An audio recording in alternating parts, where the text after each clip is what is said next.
সাধারণ মধ্যবিত্ত পরিবারের বউদের একটু বুদ্ধি এবং পরিশ্রম দিয়ে কিন্তু সংসারটাকে গুছিয়ে করতে হয়। হ্যালো বন্ধুরা, good morning, welcome back to Mamita lifestyle. সবাই কেমন আছো? আশা করছি ভালো আছো, সুস্থ আছো।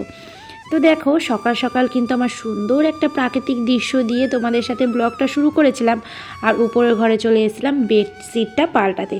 তো এখানে দেখতে পাচ্ছ বেডশিটটা চেঞ্জ করে নিয়েছি, আর ওদিকে কিন্তু আমার দোকানে কাস্টমার এসে ডাকাডাকি শুরু করেছিল। চলে গেছিলাম ঘর গোছাতে গোছাতেই দোকানে, কারণ কাস্টমার তো লক্ষ্মী, তাই না, যেতে তো হবেই। তো সেখানে গিয়ে কাস্টমারকে জিনিসটা দিয়ে আবারও চলে এসেছি উপরের রুমে। মেয়েকে ড্রয়িং নিয়ে বসিয়েছিলাম, ওর ড্রয়িং হয়ে গেছে, ও উঠে চলে গেছে। আর এই যে আমি ওর ড্রয়িংয়ের খাতা টাতাগুলো গুছিয়ে রাখছি। আর আজকে সকালবেলার জন্য এই যে ব্রেকফাস্টে বানিয়ে নিচ্ছি ডিম সিদ্ধ, আর এখানে কিছু সবজি এখানে ভেজে নিচ্ছি। আর আজকে করব চিড়ের পোলাও। তো এখানে একদম সিম্পল সকালের ব্রেকফাস্ট। আর রোজ দিন না, যেহেতু 3 বেলা রান্না করতে হয়, 3 বেলা যারা যারা রান্না করে তারাই বোঝে যে 3 বেলা রান্না করাটা কতটা পরিশ্রমের। কারণ শুধু রান্না করাটাই যে পরিশ্রমের তাই না, রান্না করতে গেলে সবজি কাটা লাগে, বাসন ধোয়া লাগে, অনেক কাজ। আর এইদিকে সকালবেলা ব্রেকফাস্ট করতে করতে ওই 10টা বেজে যায়, তারপরে আবার 11টার দিকে রান্না বসিয়ে দিতে হয় দুপুরের জন্য, তারপরে সন্ধ্যা হলে আবার রাতের রান্না। তো এই দেখো, এদিকে কিন্তু চিড়ের পোলাওটা আমার হয়েও গেছে। আর এই যে 3 জনের জন্যই নিয়ে নিয়েছি চিড়ের পোলাও আর ডিম সিদ্ধ। এই যে দেখতে পাচ্ছ পুচকে হাতটা আমার ছেলের, আর এইদিকে হচ্ছে মেয়ের। তো 2 ভাই বোন 2 দিকে নিয়ে নিয়েছে, আর এটা হচ্ছে আমার। তোমাদের দাদা ভাই তো সকালবেলায় ব্রেকফাস্ট করবে না, তো আমরা 3 জন মিলেই এই যে সকালের ব্রেকফাস্টটা করে নিচ্ছি, ডিম সিদ্ধ আর হচ্ছে চিড়ের পোলাও। ওদিকে আজকে না নিয়ে এসছে ইলিশ মাছ, তো ভাবছি যে ইলিশ মাছ দিয়ে কি করা যায়। থেকে ভাবতে ভাবতে চলে এসেছি ছাদের পরে। এই যে পুঁইশাক গাছ, সহজে তো পুঁইশাক খাওয়া হয় না, তবে আজকে আমার ইচ্ছা হয়েছে ইলিশ মাছের মাথা দিয়ে পুঁইশাক খাবো। সেই জন্যে চলে এসেছি ছাদের পরে পুঁইশাক কাটতে। আর এই দেখো, নিজেদের বাড়ির টাটকা টাটকা সবজি খেতে কার না ভালো লাগে, আমার তো বেশ ভালো লাগে। আর তার সাথে যেন বেশ কিছু উচ্ছে গাছ হয়েছিল। আমি না কখনো উচ্ছের পাতার বড়া খাইনি, কিন্তু পরপর 2 দিন উচ্ছের পাতার বড়া খেয়েছিলাম বেশ গরম ভাতে, খুব ভালো লেগেছিল। তো এই দেখো, আমার পুঁইশাক কিন্তু কাটা হয়ে গেছে, বেশ কিছুটা পুঁইশাক কেটে নিয়েছি। আর এদিকে চলে এসেছি দুপুরের রান্নাবান্না জোগাড় জান্তিও হয়ে গেছে, রান্নাটা বসিয়েও দিচ্ছি। এদিকে দেখো, এই যে ভাত বসিয়ে দিয়েছি, আর ভাত বসিয়ে দিয়ে কিন্তু আমি মাছটা ধুয়ে পরিষ্কার করে নেব।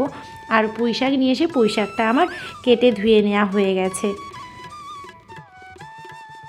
এই যে একটু বুদ্ধি খাটিয়ে পুঁইশাকগুলো গাছ থেকে নিয়ে আসলাম, আর গাছগুলো লাগানো হয়েছিল বলেই কিন্তু খরচটাও অনেকটা কম হয়ে গেল। নাহলে কিন্তু এখন পুঁইশাকেরও অনেকটাই দাম, তাই না? তো পুঁইশাকটা কিনতে গেলেও টাকা লাগতো, সেখানে বাড়ির থেকেই কিন্তু এই যে পুঁইশাক, কুমড়ো, তারপরে ছোট ছোট বেগুন, এগুলো আমাদের বাড়িতেই হয়ে যায়। আগে অবশ্য অনেক সবজি হতো যখন আমার শাশুড়ি মা ছিল তখন। আর এখন আমি না উপরে খুব বেশি উঠতে পারি না, কারণ গাছগুলো তো যত্ন করতে হবে, উপরে আসলে জল দিতে হবে, সেই সবের জন্যই কিন্তু এত পরিমাণ গাছ আমার আর লাগানো হয় না। তো শ্বশুরমশাই যেইটুকুনি গাছপালা লাগিয়ে দেয় সেইটুকুনি সবাই মিলে একটু যত্ন করার চেষ্টা করি। আর এদিকে দেখো, লেবু কেটে নিচ্ছি মেয়েকে দেবো বলে। আর ওদিকে তো ভাত বসিয়েই দিয়েছি, সাথে পুঁইশাকের তরকারিটাও বসিয়ে দেবো। আর এদিকে দেখো, মেয়েকে লেবুটা দিয়ে এখানে মাছগুলোকে লবণ আর হলুদ মাখিয়ে নিচ্ছি। এই যে বেলা ছোট, দিন চলে এসছে, সারা দিন কিন্তু এই রান্না বান্না করতে করতে সময় যে কোন দিক থেকে চলে যায় সেটা টেরও পাই না। সেই খেতে খেতে বেজে যাবে 3টে, সাড়ে 3টে। কী করব, কাজই যে শেষ হয় না। সকালের রান্না, দুপুরের রান্না, রাতের রান্না, তারপরেও যদি তোমাদের দাদাভাই এমন কথা শোনায় যে সারাদিন করোটা কি, তাহলে কি আর বলবো বলো তো? এর বেশি তো আমার বলার আর কিছু নেই। এই কথাগুলো হজম করে নিতেই হয় বাড়ির বউদেরকে।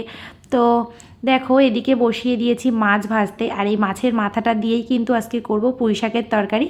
আর এই মাছ ভাজার সময় না সর্ষের তেলটা একটু বেশিই দিয়েছি, কারণ এখন তো আর ইলিশ মাছ থেকে তেল বেরোবে না, ওই সর্ষের তেল দিয়েই, ওই ইলিশ মাছের যেই তেলের গন্ধটা, ওটা দিয়েই আর কি ভাতটা খাওয়া হয়ে যাবে। তেলটা একটু তুলে রেখে দেবো, সাথে বেশ কিছুটা কাঁচা লঙ্কা ভেজে নেব, বেশ ভালোই লাগে গরম ভাতের সঙ্গে মাছের তেল। আর এখানে সর্ষে বাটা দিয়ে ভেবেছি মাছটা করব, কিন্তু সর্ষে বাটা না তোমাদের দাদাভাই অতটাও পছন্দ করে না, তো অল্প একটুখানি সর্ষে বাটা দেবো। আর এদিকে দেখো, পুঁইশাকের তরকারিটা বসাবো বলে এখানে কুমড়ো আর আলুটা আমি ভেজে নিচ্ছি, আর দিয়ে দিয়েছি 5 ফোড়ন। তো এদিকে 5 ফোড়ন দিয়ে সবজিটা ভালো করে ভেজে নিচ্ছি, আর দিয়ে দিয়েছি পুঁইশাক, সাথে দিয়ে দিয়েছি লবণ আর হলুদ।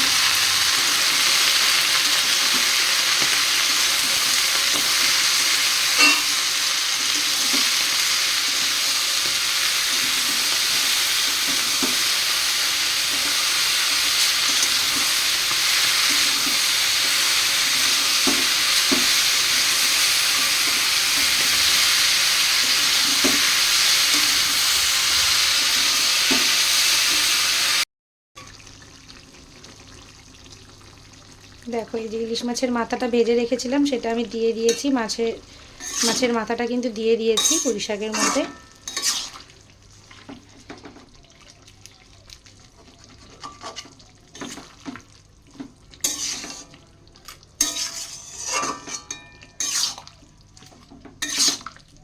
ইলিশ মাছের মাথা দিয়ে পুঁই শাকের তরকারি খেতে কে কে ভালোবাসো কমেন্ট করে জানিও, আমার তো বেশ ভালোই লাগে। আর এদিকে দেখো কালো জিরে ফোড়ন দিয়ে বসিয়ে দিয়েছি ইলিশ মাছের ঝাল।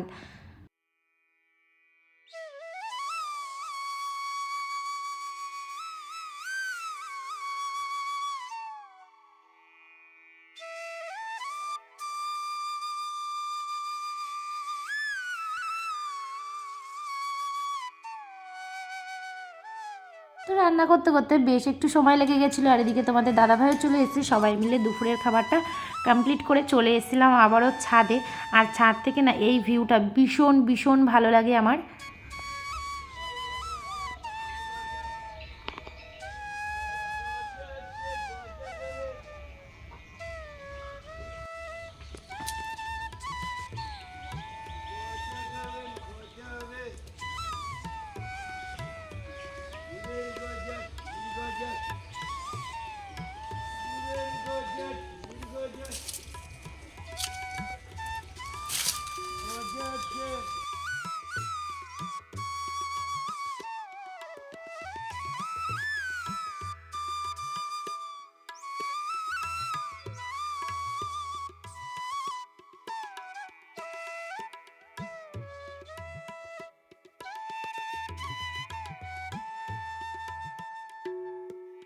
তারপর দোকানে সন্ধে দিয়ে ঘরে সন্ধে প্রদীপ দিয়ে চলে এলাম চা বানাতে। আর এদিকে দেখো বানিয়ে নিচ্ছি আজকে দুধ দিয়ে চা।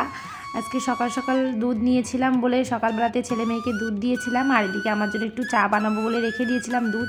বেশ ঘন করে দুধ দিয়ে চা বানিয়ে নিয়েছি। অনেক দিন পর কিন্তু গরুর দুধের চা খাচ্ছি, বেশ ভালোই লাগে। এই যে শীতের সন্ধ্যায় বা শীতের সকালে চা খেতে কার না ভালো লাগে বলো তো। কাজের একটা আলাদা এনার্জি চলে আসে এক কাপ চায়ের সাথে, তাই না? চায়ের সাথে নিয়ে নিলাম দুটো বিস্কিট। আর এই বিস্কিট আর চাটা খেতে খেতে একটু ফোন ঘাটাঘাটি করবো আর কি। তারপরে চলে এলাম একদম রাতের শীতের রাতে না ভাত খেতে ততটাও কিন্তু ভালো লাগে না। শীতের মধ্যে না ওই একবার ভাত খেলেই ঠিক আছে, কারণ কি বেলাটাও অনেকটা ছোট এই জন্যে। আর এই যে আজকে রাত্রেবেলা বানিয়ে নিচ্ছি এদিকে পরোটা, আর সাথে বেশ কিছুটা রুটিও বানিয়েছি, কারণ তোমাদের দাদাভাই না পরোটার থেকেই রুটিটা বেশি ভালোবাসে। আর ছেলে মেয়েকে দেবো পরোটা, সেই জন্য বানিয়ে নিলাম পরোটা। দুজনের জন্য পরোটা বানিয়েছিলাম আর আমাদের দুজনের জন্য বানিয়েছিলাম রুটি। রুটিটা তোমাদের সাথে শেয়ার করা হয়নি। আর এখানে একটুখানি বেগুন ভর্তা বানাবো বলে বেগুনটাকে পুড়িয়ে নিচ্ছি। তো দেখো বেগুনের মধ্যে না দুটো রসুনও দিয়ে দিয়েছিলাম। রসুন একবারে দিয়ে দিলে কিন্তু বেশ ভালোই লাগে, মানে টেস্টটা বাড়ে। আর কাঁচা লঙ্কা পেঁয়াজ তো আছেই, সাথে মাখবার জন্য দারুণ লাগে কিন্তু বেগুন পোড়া দিয়ে গরম ভাত বা রুটি খেতে অসাধারণ লাগে।